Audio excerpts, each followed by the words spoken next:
మునక్కాయలు హార్వెస్ట్ చేస్తున్నా. ఈ మునక్కాయలు లావ్ అయిపోయినాయి, ఇక హార్వెస్ట్ చేసేసుకుంటున్నా.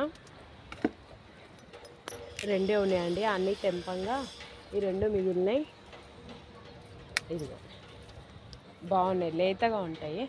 ఇక మళ్ళీ పూత స్టార్ట్ అయింది, ఇదిగో అని మళ్ళీ పూత కాత స్టార్ట్ అయిపోతుంది. ఇప్పుడు ఈ టబ్బు నిండా వచ్చింది, తెంపేసుకుంటున్నా. ఏర్లతో సహా తెంపేసుకుంటున్నా, ఎందుకంటే ఎక్కువ వస్తుంది. ఇదిగోండి, ఈ టబ్బు నిండా ఎప్పుడు నిండుగా వస్తుంది. దీంట్లో పసుపు పెట్టాను.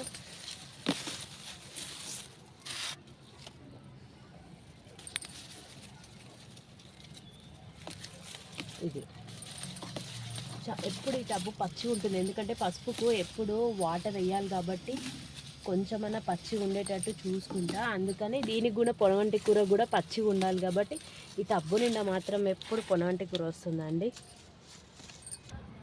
ఇంత వచ్చింది ఈ టబ్బులో మాత్రము, ఇంకా వేరే దగ్గర ఉంది, అది కూడా తెంపేసుకుంటా.